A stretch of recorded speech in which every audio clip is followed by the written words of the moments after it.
சென்னையில் காளிகாம்பாள் கோயில் அது ரொம்ப பிரபலமான கோயில். அந்த கோயிலுக்கு பார்த்திங்கன்னா விவிஐபிக்கள் அப்படின்னு அனைதினமும் மக்கள் வந்து எப்போவுமே அலைமோதக்கூடிய ஒரு கோயில். அந்த கோயிலில் வந்து வழிபட்டால் அவங்களுக்கு நல்லது நடக்கும் அப்படின்னு சொல்லி அவங்களோட நம்பிக்கை. அதனால் அவங்க எல்லோரும் வராங்க.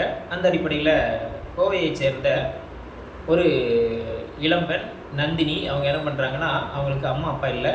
அவங்க வந்து எப்போவுமே அந்த காளிகாம்பாள் கோயிலுக்கு வழிபட வர்றது வழக்கமாக வச்சுருக்காங்க.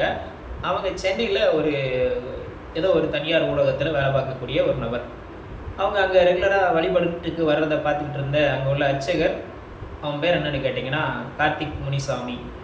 அவன் என்ன பண்ணியிருக்கான்னா, அவங்கள்ட்ட கொஞ்சம் கொஞ்சம் பேச்சு கொடுத்து அவங்கள கூட்டிகிட்டு போய் கருவறை பக்கத்தில் விட்டு அவங்களுக்கு எல்லா பூஜையும் பண்ணி அவங்களுக்கு அனுப்பி விடக்கூடிய ஒரு வேலையை தொடர்ந்து செஞ்சுருக்கான்.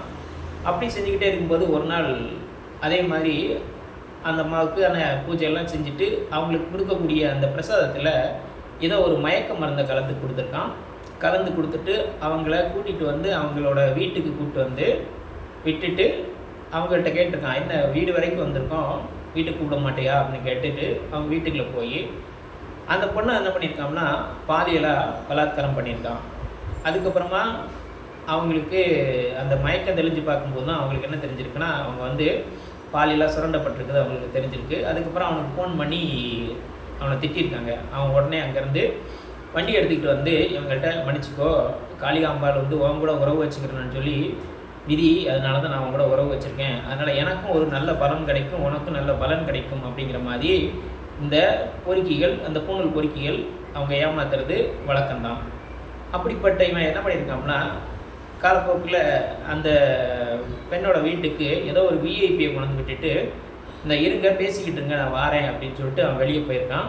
அந்த விஐபி இந்த பொண்ணுக்கிட்ட வந்து அத்துமீறி நடந்து அந்த விஐபியும் அந்த பொண்ணை வந்து பாலியலாக சுரண்டியிருக்காப்புல.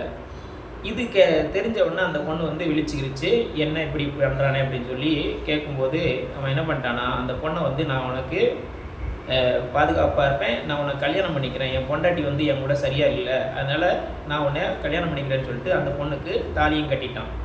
சரி, அது யாருமே இல்லாத பொண்ணாக இருக்க போய் என்ன பண்ணிடுச்சு, சரி நமக்கு ஒரு வாழ்க்கை துணை கிடச்சிருக்கே அப்படிங்கிற அடிப்படையில் அது அமைதியாக போகும்போது அடுத்தடுத்து என்னென்னா, அவன் வந்து நிறையா பெரிய பெரிய பிரபலங்களோட அவன் லிங்க் வச்சுக்கிட்டு இங்கே இருக்கக்கூடிய அந்த பெண்களை வந்து அவங்களுக்கு பாலியல் இச்சைகளுக்கு அனுப்பக்கூடிய ஒரு நபராக அவன் இருக்கிறான். இவனோட ஃபோனில் பார்த்தீங்கன்னா பலவிதமான பெண்களோட ஆபாச வீடியோக்கள், அந்தரங்க வீடியோக்கள்லாம் அதில் இருக்குது. அதில் முக்கியமான இவனோட பப்பாட்டி கீப் அப்படின்னு சொல்லக்கூடிய ஜெயசித்ரா, அதே மாதிரி ஸ்வேதா அப்படின்னு சொல்லி இவங்கள்லாம் அதில் இருக்கிறாங்க அப்படிங்கிற மாதிரி அந்த பொண்ணு சொல்லுது. இந்த ஜெயசித்ராவும் இந்த ஸ்வேதாவும் யாருன்னு கேட்டால் இவனுக்கு அந்தரங்க தோழிகளாக இருக்கிறாங்க. இந்த அந்தரங்க தோழிகள் இந்த பொண்ணுக்கு என்ன சொல்கிறாங்கன்னா, அது பெரிய இடத்து விவகாரம், இதெல்லாம் வந்து நடக்கிறது சகஜம்தான், அதனால் நீ அட்ஜஸ்ட் பண்ணிக்கோ, உனக்கு எல்லா விதமான பண பலன்கள்லாம் வாங்கி தரணும், நானும் பேசி வாங்கி தரேன் அப்படிங்கிற மாதிரி இவங்க என்ன பண்ணுறாங்க, இந்த ரெண்டு பேருமே மிரட்டல் விடுறாங்க. அப்படின்னா இது வந்து தொடர்ச்சியாக நடக்கக்கூடிய ஒரு செயல் அப்படிங்கிறது நம்ம இதில் வந்து புரிஞ்சுக்கிற முடியும். அதே நேரத்தில் இந்த கார்த்திக் முனிசாமியோட பொண்டாட்டி பிரியா என்ன பண்ணுறான்னா, அவளும் வந்து என்ன பண்ணுறா, இந்த பொண்ணுக்கு நந்தினிக்கு மிரட்டல் விடுறா, இப்படிலாம் இருக்காத, அங்கே என்ன சொல்கிறாங்களோ அதுபடி நடந்துக்கோ, அது உனக்கு நல்லது அப்படிங்கிற மாதிரி அவளும் மிரட்டல் விடுறா. சரி, அது எல்லாத்தையும் விட அந்த காளிகாம்பாள் கோயிலில் அங்கே தலைமை அர்ச்சகராக இருக்கக்கூடிய காளிதாஸ் அப்படிங்கிற நபர் வந்து இந்த கார்த்திக் முனுசாமியோட சித்தப்பா, அவர்கிட்ட போய் இந்த பொண்ணு என்ன பண்ணுது, கம்ப்ளைண்ட் கொடுக்குறது, உங்கள் பையன் இப்படி பண்ணிட்டான், அதனால் அதை கண்டிங்க அப்படின்னு கேட்டு சொல்லும்போது அது எல்லாம் கேட்டுக்கிட்டு அவன் அப்படி தான் பண்ணுவான், ஆனால் அதை வந்து பெரிய விஷயம் கிடையாது, நாங்கள் பணத்தை கொடுத்து சரி பண்ணிடுவோம், உனக்கு எவ்வளோ வேணும் அப்படிங்கிற மாதிரி அவனை என்ன பண்ணியிருக்கான்னா, அந்த பொண்ணை வந்து ஒரு புழு மாதிரி தான் ட்ரீட் பண்ணி அந்த பொண்ணை வந்துட்டு புறக்கணிச்சிருக்கான். அப்போ இப்படியே போயிட்டு இருக்கும்போது இந்த பொண்ணுக்கு தெரிஞ்சிருச்சு, இவனுக்கு வந்து ஏதோ ஒரு வில்லங்கமான வேலை பார்க்குறானுங்க, அது பொண்ணுங்களை வச்சு இப்படி பாலியலாக ஏதோ ஒரு தொழில் பார்க்குறாங்க அப்படின்னு தெரிஞ்சதுக்கப்புறமா இந்த பொண்ணு போயிட்டு என்ன பண்ணியிருக்கு, அங்கே இருக்கக்கூடிய அஸ்ராகத் அப்படின்னு சொல்லக்கூடிய அந்த ஐஜிகிட்ட போய் கம்ப்ளைண்ட்டை கொடுத்துருக்கு. அவங்க அந்த வழக்கை வந்து வலசரவாக்கத்தில் பதிவு பண்ணி எஃப்ஐஆர்னு போட்டாங்க. ஆனால் இன்றைக்கி பார்த்தீங்கன்னா அந்த கார்த்திக் முனுசாமி அப்படிங்கிறவன் தலைமறைவு ஆகிட்டான். ஆனால் ஏதோ வந்து திருவாரூரோ கோயம்புத்தூரோ ஏதோ ஊரில் போய் அவன் என்ன பண்ணிகிட்டு இருக்கான், அங்கே அர்ச்சனை பண்ணிக்கிட்டு இருக்கான் அப்படின்னு சொல்கிறாங்க. ஆனால் அதே நேரத்தில் அந்த காளிதாஸ் அப்படிங்கிறவன் வந்து அவனோட சித்தப்பா, அவன் என்ன பண்ணுறான்னா இந்த எல்லா விதமான அந்த பாலியல் சீண்டல்களுக்கும் அந்த விஷயங்களுக்கு எல்லாமே துணை போகக்கூடிய ஒரு நபராக இருக்கான். அதே நேரத்தில் அந்த சித்ரா, அதேமாதிரி ஸ்வேதா, அந்த கார்த்திக் முனிசாமியோட மனைவி பிரியா எல்லாருமே இது தெரிஞ்சு இந்த பெண்கள் வந்து பாதிக்கப்படும் போது இவங்க தரப்பில் இல்லாமல் அந்த அயோக்கியர்கள் தரப்பில் இருந்து இவங்களை மிரட்டல் விடுக்கக்கூடிய ஒரு வேலையை தொடர்ந்து செஞ்சுக்கிட்டு இருக்காங்க. அப்படிங்கும்போது இதுக்கு பின்னாடி அந்த விவிஐபிக்கள் அப்படின்லாம் இவனுக்கு நிறையா தெரியும். அப்படிங்கும்போது அவங்கள எவ்வளோ பெரிய ஆட்கள்லாம் இதில் லிங்காக இருக்காங்க. அப்போ இந்த கோயிலில் இருந்து இவனுக்கு பூஜை செய்கிறத விட இந்த பொண்ணுங்களை வந்து இப்படி பாலியலாக பலருக்கு கொடுக்கக்கூடிய வேலையை தான் செய்கிறாங்க. அப்போ இவங்களோட வேலை வந்து கடவுளுக்கு பூஜை செய்கிறது கிடையாது. ஆனால் இவன் வந்து சாதாரணமாக அங்கே வரக்கூடிய ஒரு அர்ச்சகர் இவன் வந்து பென்ஸ் காரில் வர்றான் அப்படின்னு சொன்னால் அப்போ அவனுக்கு எவ்வளோ தூரம் மிகப்பெரிய அந்த பிரபலங்களோடையும் பெரிய பெரிய பணக்காரங்களோட இவனுக்கு லிங்க் இருக்கும். அப்படிப்பட்ட இவன் வந்து என்ன தொழில் பண்ணுவான்னு கேட்டால் இன்றைய இப்படிப்பட்ட இந்த பெண்களை ஏமாற்றி பெரிய பெரிய பணக்காரங்களுக்கு அந்த பாலியல் இச்சைக்கு இவங்களை விருந்தாக்குறதா இவனோட வேலையாக இருக்குது. அப்படிங்கும்போது இன்றைக்கு வரைக்கும் 24 வந்து பார்த்திங்கன்னா அந்த பொண்ணு வந்து பேட்டி கொடுக்கும்போது இந்த இப்படிப்பட்ட ஒரு சூழல் இருக்குது. ஆனால் அவன் வந்து தலைமறைவாயிட்டான். அந்த காளிதாஸ் வரைக்கும் அவங்க சித்தப்பா அவர் இன்றைக்கி வரைக்கும்